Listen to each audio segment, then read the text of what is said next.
Cerita diawali dengan memperlihatkan seorang gadis kecil yang tengah dirundung keputusasaan, lalu pada secari kertas ia mengungkapkan bahwa dirinya sudah sangat muak dengan yang disebut kehidupan abadi, di mana ia yang masih anak-anak akan tetap seperti itu untuk selamanya.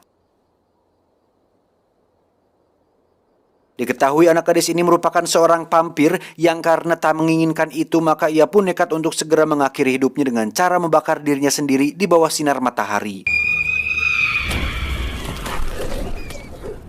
Beralih ke sebuah pemandangan kota besar yang sepi seperti tak ada aktivitas sama sekali, konon telah terjadi wabah virus kelelawar yang karenanya mayoritas populasi manusia di kota tersebut telah bermutasi menjadi vampir.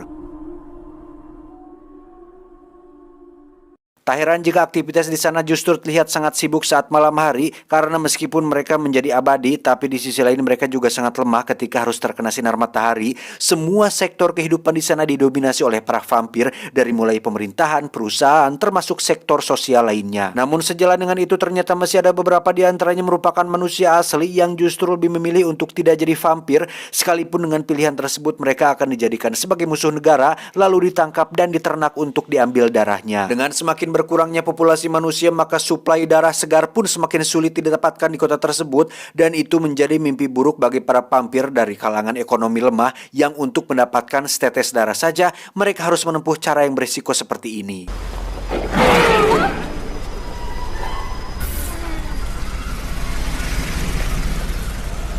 Perkenalkan, vampir ini bernama Edward. Dia merupakan seorang dokter ahli pada sebuah perusahaan besar yang bergerak di bidang suplai darah manusia.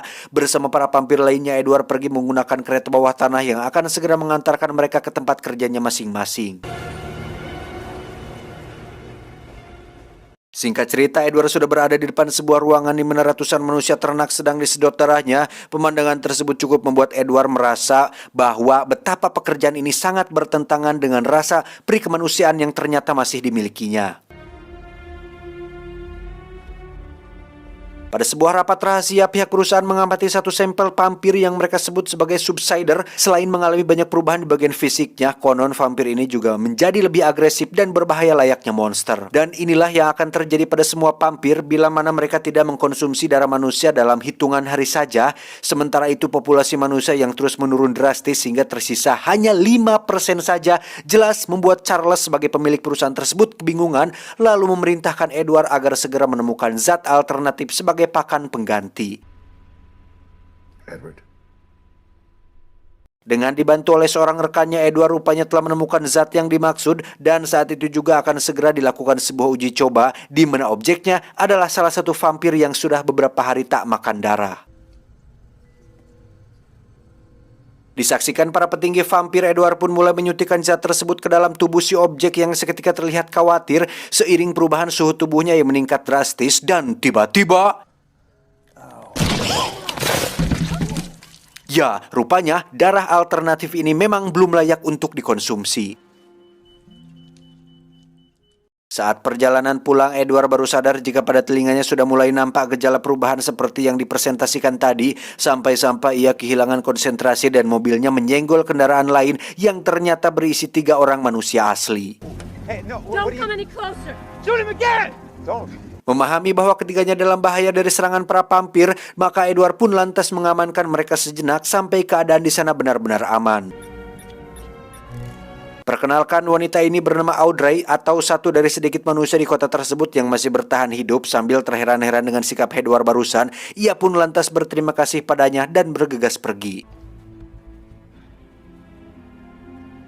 Setiba di rumahnya, Edward dihampiri sang adik bernama Frank dan memberi sebotol darah manusia murni sebagai kado ulang tahun untuknya. Namun di sini Edward justru menolak hadiah tersebut sebab dengan rasa berperi kemanusiaan, ia telah memutuskan untuk tidak meminum darah manusia lagi. Merasa tersinggung dengan sikap kakaknya, Frank lantas melempar botol itu ke arah dinding dan tiba-tiba ya, rupanya bau amis darah yang berceceran telah mengundang sesosok subsider, di mana dia tak hanya tertarik untuk menjelati darahnya saja, akan tetapi menyerang pada sesama vampir juga. Dengan karakternya yang agresif sempat membuat Edward terpojok pada posisi sulit. Untungnya Frank yang juga merupakan seorang anggota tentara vampir ini pun langsung melakukan perlawanan dan berhasil membuat subsidernya takluk.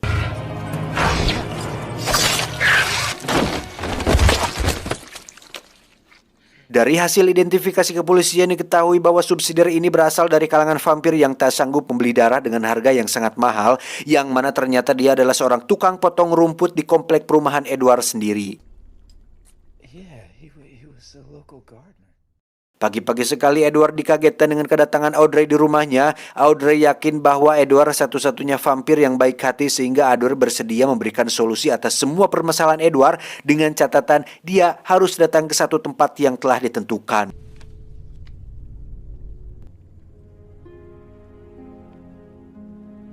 Di sisi lain, semakin sedikitnya populasi manusia telah berdampak pada semakin meningginya harga darah murni di pasaran. Artinya, orang-orang berduit saja yang mampu membelinya. Sampai di sini akhirnya Edward pun paham bahwa rencana Charles dengan darah tiruannya bukan semata demi kebutuhan masyarakat umum, melainkan terselubung sebuah akal bulus dengan para mafia darah murni agar mereka dapat meraup banyak untung tanpa memperdulikan nasib manusia sama sekali.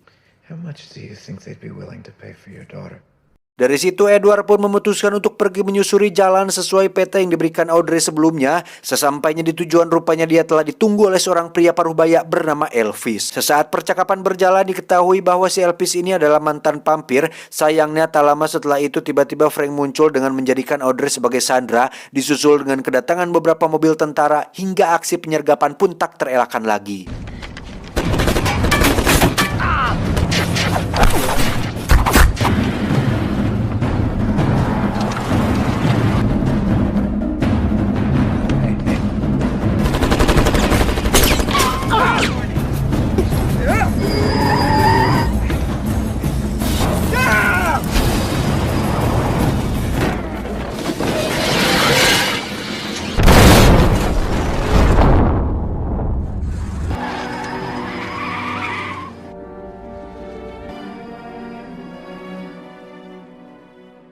Saat malam tiba, Elvis kembali ke topik obrolan yang tadi tertunda bahwasannya dulu dia sempat menjadi vampir paling eksis karena sebuah inovasi jeniusnya, yakni sistem mode siang yang hingga kini masih terus digunakan pada semua kendaraan para vampir. Konon ketika ia sedang mengetes sistem tersebut pada mobilnya, terjadilah sebuah insiden kecelakaan serius yang secara mengejutkan, sinar matahari pada waktu kejadian itu telah membawa Elvis kembali menjadi manusia seutuhnya. Mengingat hal ini, Audrey menginginkan agar Edward mau menguji pola dengan subjek sinar matahari sebab dia yakin bahwa darah buatan bukanlah obat melainkan hanya solusi alternatif saja, dan dengan melakukan eksperimen tersebut diharapkan bisa membuat Edward mengalami keajaiban seperti yang Elvis alami sebelumnya. That's why we need you. Di tempat lain, Frank justru memberitakan bahwa kakaknya telah membelot pada pihak manusia, yang karenanya Charles pun langsung meminta Frank mengerahkan semua pasukan untuk membawa Edward kembali secara paksa. Frank. Pada saat yang sama, Elvis tiba di sebuah gudang produksi anggur, tempat di mana ia bersama Audrey telah menampung banyak manusia sekaligus memperkerjakan mereka juga. Bersamaan dengan itu, satu rombongan telah disiapkan dalam rangka mengevakuasi beberapa orang lagi yang konon masih terjebak di luar sana. Tak butuh waktu lama bagi Edward untuk bisa berbaur dengan penghuni gudang tersebut hingga ditemukanlah sebuah tabung fermentasi anggur yang ia pikir bisa dijadikan media untuk mempraktikkan eksperimennya, dan dia pun lantas memodifikasinya sesuai dengan keperluan. Beralih ke rombongan tadi di mana ban dari salah satu mobil mereka bocor mendadak, dan ketika diperiksa rupanya telah kacugak sebuah peluru panah yang mereka paham betul bahwa pemilik senjata tersebut tak lain dan tak bukan adalah para tentara dari ras vampir. Lalu tiba-tiba, ya, aksi pemburuan kali ini sukses membuat semua anggota rombongan berhasil dilumpuhkan dengan peluru pembius kecuali seorang gadis bernama Allison yang mana ia sempat melaporkan kondisinya ke gudang anggur sebelum kemudian ia pun akhirnya terciduk juga. Dari informasi tersebut, kini situasi di dalam gudang mulai dirasa sudah tidak aman lagi sehingga mereka memutuskan untuk berhijrah ke sebuah rumah kabin milik seorang aktivis senior yang ternyata merupakan mantan vampir juga. Namun di saat yang sama, Edward justru lebih memilih untuk tetap melanjutkan eksperimennya di sana. Sementara di dalam kantor perusahaan, Charles nampak tengah berhadapan dengan Ellison, di mana ternyata ia merupakan putri kandungnya sendiri yang semenjak ayahnya menjadi vampir, Ellison lebih memilih bertahan hidup di luar bersama para manusia konvensional lainnya. Bahkan ketika Charles tak menjamin keamanan bagi mereka yang baru saja ditangkap, seketika Ellison marah sampai-sampai ia nekat menusuk perut Charles hingga berlumuran darah. Namun di saat hendak melarikan diri, tiba-tiba... Singkatnya, pasukan tentara vampir sudah hampir mendekati lokasi anggur tersebut. Di sisi lain, Elvis dan Audrey yang akhirnya memilih untuk menemani Edward pun nampak sudah bersiap dan proses pengujian pun dimulai. Now!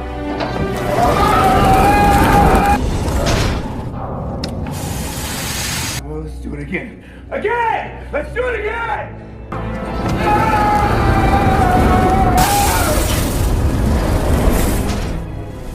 Praktik yang sangat menegangkan dan beresiko pada kematian sudah berhasil Edward lewati serta membuahkan hasil yang sangat mengharukan, di mana setelah sekian lama terkurung dalam dunia malam, akhirnya dia bisa merasakan kembali kehangatan sinar surya di waktu siang.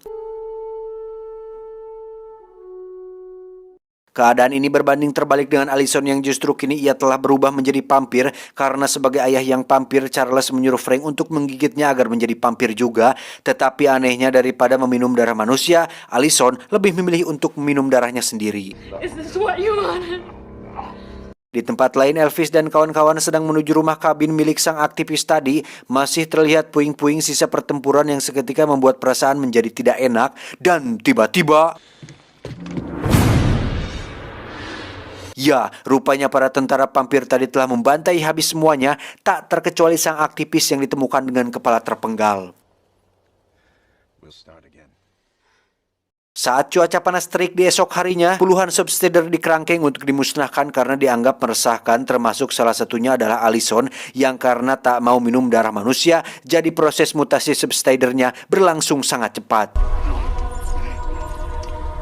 Menyaksikan kengerian seperti itulah muncul rasa berdosa dalam hati Frank, sebab jika bukan karena dia yang telah menggigitnya, maka tentu saja Ellison pun tak akan mengalami akhir hidup semalang ini.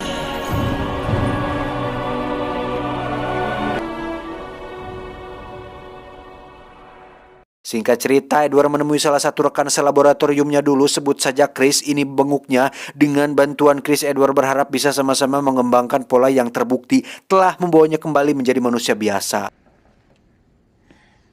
Ed, it's me. Sesaat Chris pamit ke belakang untuk mengangkat telepon, Audrey yang mulai merasa curiga pun lantas mengikutinya. Dan benar saja, Chris telah berhasil kabur disusul dengan tembakan pembius sehingga para tentara langsung membawa Audrey pergi dari sana.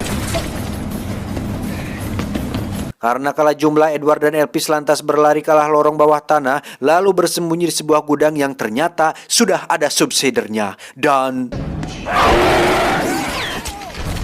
tak disangka Frank diam-diam telah mengikuti jejak Edward. Sejurus ia merasa kaget dengan perubahan yang telah terjadi pada diri kakaknya tersebut. Sejalan dengan itu juga Frank mengaku bersalah bahwasanya dulu telah menjadikan Edward vampir oleh gigitannya, di mana ia terpaksa ia lakukan hanya karena tak mau kehilangan saudaranya yang saat itu ancaman bagi para manusia adalah diburu dan dibunuh. Dengan keadaan seperti itu, Frank akhirnya mau membantu Edward menyelamatkan Audrey, meski tiba-tiba saja insting vampirnya muncul. Namun setelah menggigit leher Elvis secara mengejutkan, Frank mengalami satu hal yang membuat Edward sangat terkejut. Dalam rangka untuk menyelamatkan Audrey, maka Edward pun bergegas menemui Charles. Di hadapannya Edward mengaku bahwa ia sangat ingin menjadi vampir lagi. Di sisi lain, Charles yang sudah mulai curiga tak serta-merta menggigitnya, kecuali setelah Edward menyinggung fakta soal Ellison yang membuat Charles benar-benar marah. Dan...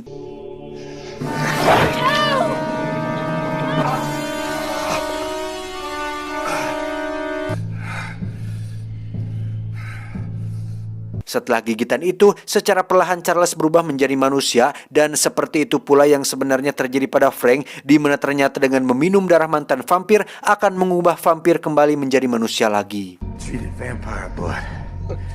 That's the cure. Sebagai hukuman atas perbuatannya, Charles kemudian diborgol lalu diparabkan kepada para prajurit yang sejatinya sudah sangat kehausan akan darah manusia. Maka seperti inilah kejadiannya. Adapun di tempat lain, para tentara vampir berhasil menghadang Edward saat hendak membawa Audrey pergi. Secara mengejutkan, Frank datang untuk menebus kesalahan dengan cara mengorbankan dirinya sendiri. Satu persatu dari vampir-vampir itu berubah menjadi manusia. Meskipun dalam hitungan detik saja mereka langsung diserang vampir lainnya, maka aksi sogot-menyogot pun tak terelakkan lagi.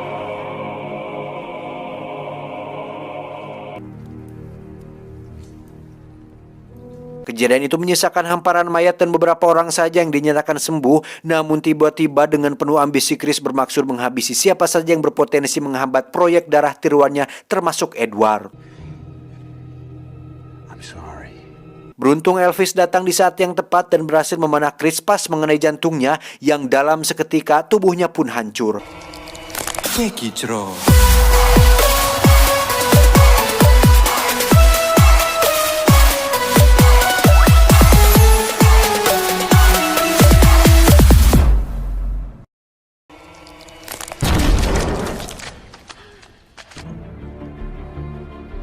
Bersamaan dengan terbitnya sinar matahari, ketiga orang ini pun pergi menjelajahi bumi untuk mencari vampir-vampir lainnya untuk diobati sebelum terlambat. We have a cure. We can change you back. Tamat, ending yang cukup membagongkan.